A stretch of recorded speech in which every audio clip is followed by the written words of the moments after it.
Hello everyone, this is Deepti and welcome to my channel. So friends, कहिए कैसे आप? I hope you all are good. So friends, आज का हमारा topic है अगर बच्चों से रिश्ता मजबूत बनाना है तो कीजिए ये 10 काम। फ्रेंड्स, ये बहुत ज़रूरी होता है कि बच्चे खुद को आपके साथ में जुड़ा हुआ महसूस करें और उन्हें ऐसा लगे कि आप उन्हें समझते हैं। और कोई भी रिश्ता ना जितना ज़्यादा मजबूत होता है तो उस रिश्ते में मिठास भी उतनी ही ज़्यादा होती है। और रिश्ता मजबूत होता है आपसी समझ से। तो इसलिए अगर आपको अपने बच्चे के साथ में रिश्ता अपना मजबूत बनाना है तो सबसे पहले तो आपको उसके साथ में टाइम बिताना पड़ेगा। लेकिन सिर्फ यही एक टिप्स काफ़ी नहीं है, आगे मैं आपको और भी पॉइंट्स के ज़रिए समझाऊंगी। क्योंकि 10 की बात की है हमने कि ये 10 टिप्स से आप अपने बच्चे के साथ में रिश्ता मजबूत बना सकते हैं। तो उसके लिए तो आपको वीडियो को पूरा देखना पड़ेगा। सो time is money, without wasting any time video start करते हैं।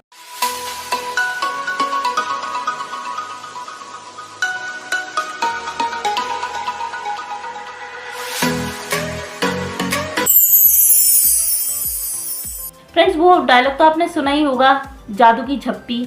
तो बस जादू की झप्पी ना वो कमाल करती है कि बस कहने ही क्या जादू की झप्पी के। तो बहुत ज़रूरी है कि जब आप अपने बच्चे को सुबह उठाने जाते हैं तो उसे प्यार से सहलाएं, उसके बालों को सहलाएं और उसे जब वो उठ जाए तो उसे एक बार जादू की झप्पी दें, उसकी पीठ को सहलाएं ताकि उसे वो अपने आप को आपसे जुड़ा हुआ महसूस करे। जब भी उसे बाय कहें तब भी बाय कहने से पहले उसे एक बार गले ज़रूर लगाएं। जब दिन भर में कम से कम 10-12 बार आप उसे इस तरह से हक करेंगे ना, 10-12 तो बहुत, अगर आपको लग रहा है 10-12 बार क्या हमारे पास यही काम बचा है, तो बच्चा भी तो आप ही का है ना और रिश्ता भी मजबूत आप ही को बनाना है। रात को जब वो सोने जाते हैं, सोने जाने से पहले भी आप उनको हक कर सकती हैं। ये छोटी छोटी सी है ना, ये जादू की झप्पी कमाल कर देगी आपके रिश्ते में। फ्रेंड्स, हमारा जो नेक्स्ट पॉइंट है ना वो है कि बच्चों के साथ में खेलें। क्योंकि साथ में खेलने से और खिलखिलाने से रिश्ता मजबूत बनता है। वैसे तो आप बोलेंगे कि मेरे पास में टाइम होता नहीं है, बट ऐसा हो ही नहीं सकता कि 24 घंटे में से आधा घंटा भी आपको आपके बच्चों के लिए ना मिले। मेरे 3 बच्चे हैं, मैंने ये चीज़ फील की है कि जिस दिन मैं अपने बच्चों के साथ में ना 15 मिनट भी अगर खेल लेती हूँ, और अगर खेलना पॉसिबल नहीं हो पाता है, इंडोर गेम खेलना पॉसिबल नहीं भी हो पाता है क्योंकि कई बार टाइम की इतनी शॉर्टेज हो जाती है, तो हम लोग क्या करते हैं ना, बैठ के बातें ही कर लेते हैं। 5-10 मिनट हंस लिए, कोई किसी ने कोई बात कही तो साथ में खिलखिला ही लेते हैं ना, उसमें भी काफ़ी रिफ्रेश सा फील होता है।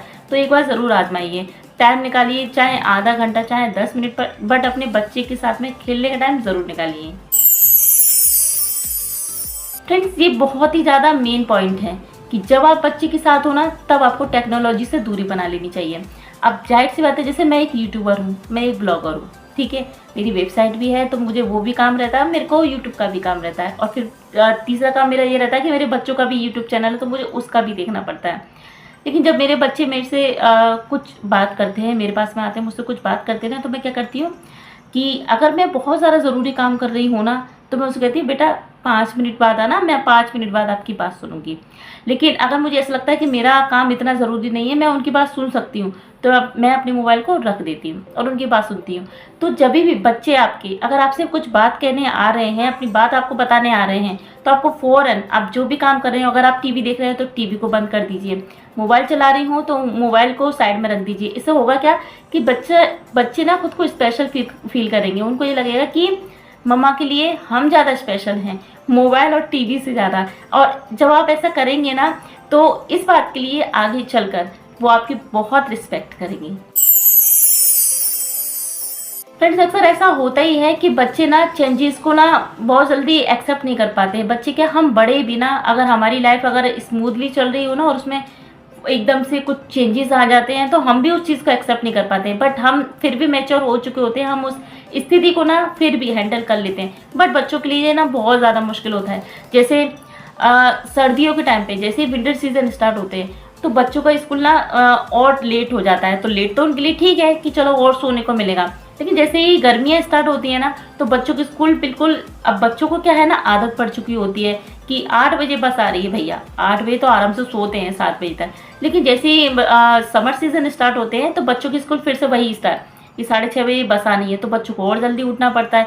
तो ये जो चेंजेस हैं, क्योंकि अपने लिए तो ये मामूली है बट बच्चों के लिए ये बड़े चेंजेस होते हैं कि क्या यार फिर से जल्दी उठना पड़ेगा जी। तो ऐसे में, ऐसे चेंजेस में आप उनके साथ में रहें, उनको ये एहसास दिलाएं कि मैं हूँ, मैं सब कुछ मैनेज कर लूँगी, और उनसे ये कहें कि चिंता वाली कोई बात नहीं है। तुम्हें कोई भी प्रॉब्लम हो, कुछ भी हो, कैसा भी चेंजेस हो उनके रूटीन में, कुछ भी हो स्कूल एक्टिविटीज़ में, आप हमेशा उनके साथ हैं। उनको इस बात का एहसास दिलाएं। सो फ्रेंड्स, ये जो पॉइंट है ये भी हमारे बच्चों के साथ में खेलने वाले पॉइंट के साथ ही मैच करता है, क्योंकि मैंने तब भी कहा था कि बच्चों के साथ में आप खेलने के लिए टाइम निकालिए। इसी तरह से आपको बच्चों के साथ ना बातें करने के लिए भी टाइम निकालना चाहिए। वो इसलिए क्योंकि बच्चों की बातों पर जब आप ध्यान देंगे तभी आपको पता चल पाएगा कि वो स्कूल में कैसा फील कर रहा है, उसके टीचर्स उसके साथ में कैसा बिहेव कर रहे हैं, उसके जो फ्रेंड्स हैं वो उनका आपस में मतलब कनेक्शन कैसा है। आपको इस बारे में जानकारी तो होनी ही चाहिए। आप अगर एक माँ हैं तो आपको अपने बच्चों से जुड़ी हुई हर छोटी से छोटी और बड़ी से बड़ी बात पता होनी चाहिए। और ये बातें कब पता चलेंगी? जब आप बच्चों से उनके मुंह से आप बातें सुनेंगी, तभी आपको उनके बारे में पता चलेगा कि उनका किसके साथ में बॉन्डिंग अच्छी है। तो पेरेंट्स मीटिंग में जब जाते हैं ना, तो पेरेंट्स मीटिंग में आपको काफ़ी कुछ पता होता है आपके बच्चे के बारे में, क्योंकि आप बच्चों के मुंह से सुनते रहते हैं। इसलिए बच्चों की बातों को इग्नोर तो बिल्कुल भी मत कीजिएगा। फ्रेंड्स, ये वाला जो हमारा पॉइंट है ना, ये बहुत ज़्यादा सेंसिटिव है। होता क्या है ना, अक्सर कि जब हमारी बेटी अगर किसी बात पर दुखी होती है या रोती है तो हम कुछ नहीं करते, मतलब उसको इतना माइंड नहीं करते। लेकिन जब हमारा बेटा रोता है ना, तो हम उससे ये बोलते हैं कि बेटा तुम बेटी की तरह क्यों रो रहे हो, लड़की हो क्या, लड़कियां रोती हैं, तुम तो बॉय हो, तुम क्यों रो रहे हो। जबकि ऐसा बिल्कुल नहीं कहना चाहिए। क्यों? क्योंकि बेटा हो या बेटी हो, फीलिंग्स दोनों की एक ही जैसे होते हैं, इमोशंस दोनों के एक ही जैसे होते हैं। तो बच्चों को उनकी जो इमोशंस है ना, वो छिपाना मत सिखाइए, उनको जाहिर करना सिखाइए। आपका बेटा या बेटी अगर दुखी है तो उनसे बोलिए कि बेटा आप जैसा भी फील कर रहे हो ना, आपको बुरा लग रहा है तो मुझे बताओ, आपको अच्छा लग रहा है तो मुझे बताओ। आपका अगर रोने का भी मन है ना तो आप रो लीजिए, बट आप मुझे रोने से पहले उसका रीज़न ज़रूर बताओ कि क्या बात आपको परेशान कर रही है। तो बच्चों को ना कभी भी उनके इमोशंस छिपाने के लिए तो बिल्कुल भी मत कहिएगा। फ्रेंड्स, 7th पॉइंट है हमारा हमदर्दी जताएं। बच्चे जब आपसे कोई बात करते हैं ना, तो होता है कई बार, मेरे साथ भी ऐसा हुआ है, बट मैं क्या है ना अपने एक्सपीरियंस के बेस पर ही बता रही हूँ आपको कि बच्चा आपसे जैसे कुछ बात करता है, कुछ स्टोरी सुनाता है कि मम्मा ऐसा ऐसा हुआ था, स्कूल में ऐसा हुआ था, तो आप उसकी बात को गौर से सुनिए और उसको ऐसा फील कराइए, उसके साथ में हमदर्दी जताइए।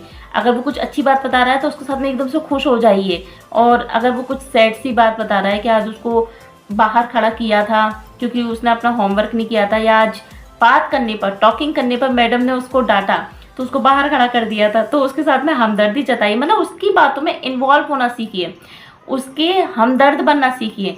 अगर बच्चा आपसे कह रहा है ना मम्मा आज मेरे को ना बाहर क्लास से बाहर खड़ा कर दिया था क्योंकि मैं टॉकिंग कर रहा था, तो आपका रिएक्शन ना ऐसे होना चाहिए, हाँ अच्छा, ओ ये तो बहुत बुरा हुआ। लेकिन आगे से ऐसा बिल्कुल भी मत करना, क्योंकि टॉकिंग करने से देखो तुम्हें पता चला ना, टॉकिंग करने से बाहर खड़ा कर दिया मैम ने, तुम्हें कितना बुरा लगा है ना, और तुम्हें बुरा लगा इसलिए मुझे भी बुरा लगा। तो उसके साथ में उसका हमदर्द बनिए, तो और उसके साथ में समझाइए भी कि आगे से ऐसा बिल्कुल भी नहीं करना है, हमें क्लास में ना बिल्कुल शांत रहना है, और मैम ने कहा है टॉकिंग नहीं करनी है तो टॉकिंग नहीं करनी है।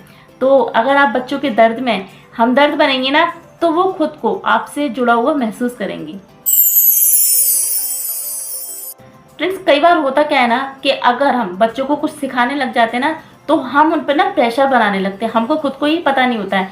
आप बताइए कि जैसे जब आपकी नई नई शादी हुई थी, तो क्या आपने एकदम से गोल गोल रोटी बनाना सीख लिया था? जैसे आपने हाथ में चकला बेलन लिया और फौरन 10 मिनट के अंदर क्या आपने चपाती गोल बना ली थी? नहीं ना।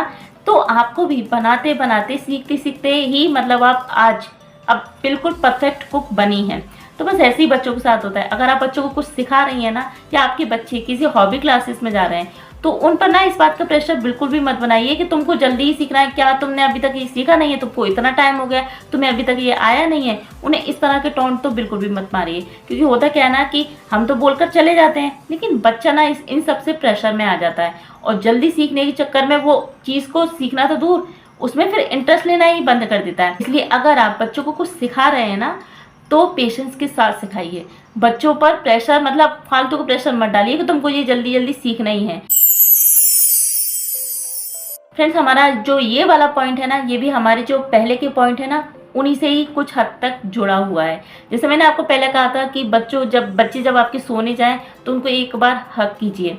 तो जब आप उनसे गले मिलेंगे, उनको जब सुलाने जा रही हों, तो एक बार अगर आपके पास में जैसे बात करने का भी टाइम नहीं है, मैंने आपको बताया था कि आपको उनके साथ में बात करनी है, एटलीस्ट आप नहीं हो सके तो 10 मिनट ही सही आप उनके साथ में बात कीजिए। अगर ये भी पॉसिबल नहीं हो पाता है ना, तो ये पॉइंट आपके काम आएगा कि जब भी आप अपने बच्चे को सुलाने जाते हैं ना, तो उनको हक करने के साथ ही उनसे दिन भर में उन्होंने क्या किया, क्या हुआ उनके साथ में, जानकारी जो आप चाहती हैं वो बच्चों से लीजिए आप, कि क्या हुआ बेटा, आज तुम्हारे स्कूल में क्या हुआ, तुमने लंच फिनिश किया या नहीं किया, या तुम्हारे नए फ्रेंड्स बने क्या, या तुम्हारी मतलब क्लासेस कैसे चल रही हैं, तुम्हें कौन सी टीचर्स पसंद है, तुम्हारा मतलब बेस्ट फ्रेंड का नाम क्या है। ये सभी छोटी छोटी बातें आप उनसे पूछ सकती हैं रात को सोने से पहले। तो इससे होगा क्या कि बच्चा ना खुद से बच्चा ये सोचेगा कि हाँ मम्मा तो मम्मा नहीं है, मम्मा तो मेरी फ्रेंड है और फ्रेंड की तरह मुझसे बात कर रही हैं। तो इससे ना वो आपके करीब आएंगे और आपके साथ में खुद को जुड़ा हुआ महसूस करेंगे।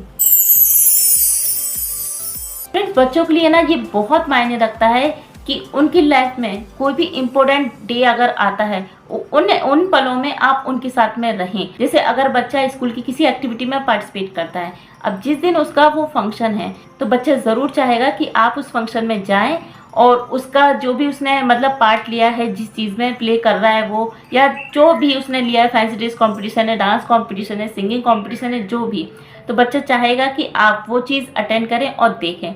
तो इस चीज़ से बच्चा बहुत खुश होगा, क्योंकि आपकी मौजूदगी ना बच्चों में एक गजब का कॉन्फिडेंस भर देगी और जो कि आपके रिश्ते को और भी मजबूत बनाएगा।